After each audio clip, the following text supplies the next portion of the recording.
राष्ट्रीय राजधानी क्षेत्र में करीब 9,000 करोड़ रुपए की लागत से भारतमाला परियोजना के अंतर्गत बनाए जाने वाले 29 किलोमीटर लंबे द्वारका एक्सप्रेसवे NH 248BB परियोजना का कार्य तीव्र गति से हो रहा है।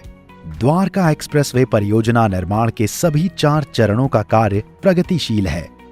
पहला चरण, जिसका प्रारंभ NH 8 पर स्थित शिव मूर्ति से होगा, जिसमें NH 8 और द्वारका एक्सप्रेसवे और 8 लेन सुरंग शालो टनल 2022 के अंत तक किया जाएगा। दूसरे चरण का निर्माण बिजवासन RUB से दिल्ली हरियाणा सीमा तक किया जाएगा।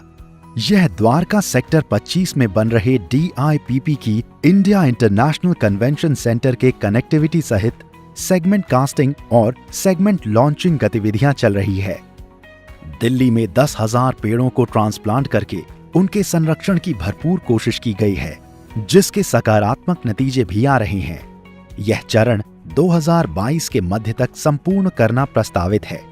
तीसरा चरण दिल्ली हरियाणा बॉर्डर से बसई ROB तक है, जिसमें 8.5 किलोमीटर लंबे 8 लेन फ्लाईओवर का निर्माण सिंगल पियर पर किया जा रहा है। यह कार्य 50% पूर्ण कर लिया गया है। स्थानीय यातायात को सुगम करने हेतु द्वारका एक्सप्रेसवे पर यातायात को अंडरपास, सतही एवं फ्लाईओवर से 3 भागों में विभाजित किया गया है। इससे संबंधित सेगमेंट लॉन्चिंग और फिनिशिंग वर्क चल रहे हैं, जो कि 2021 के अंत तक तैयार हो जाएगा। चौथा चरण बसई ROB से प्रारंभ होकर खेड़की धौला टोल प्लाजा के समीप NH 8 पर जुड़ता है। इसके अंतर्गत बसई ROB के चौड़ीकरण के साथ ही साथ IMT मानेसर एवं सेक्टर 88-84 की ओर मुड़ने के लिए ट्रम्पेट इंटरचेंज का निर्माण कार्य किया जा रहा है, जो कि 53% पूर्ण हो चुका है। उल्लेखनीय है कि CPR NH 8 SPR इंटरसेक्शन पर प्रस्तावित क्लोवर लीफ की वजह से दोनों हाईवे पर चलने वाले वाहनों की गतिविधियों में हस्तक्षेप नहीं होगा। 2021 के अंत तक यह सुविधा जनता के लिए उपलब्ध हो जाएगी।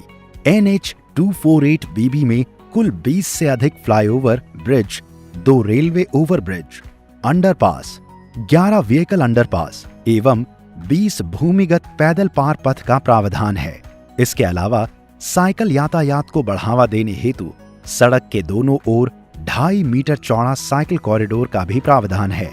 Dwarka expressway access controlled expressway होगा। सुरक्षा के सभी बिंदुओं को ध्यान में रखते हुए एक्सप्रेसवे को स्मार्ट एक्सप्रेसवे के रूप में तैयार किया जाएगा, जिसमें मौसम, यातायात और एक्सप्रेसवे से जुड़ी जानकारियों के साथ साथ दुर्घटना की स्थिति में यात्रियों को अलग अलग स्थानों पर सारी जानकारियां प्रदान की जाएंगी।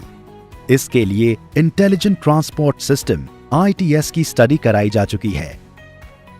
भारतीय राष्ट्रीय राजमार्ग प्राधिकरण के अथक प्रयासों से संपूर्ण द्वारका एक्सप्रेसवे का कार्य 2022 के अंत तक राष्ट्र को समर्पित कर दिया जाएगा।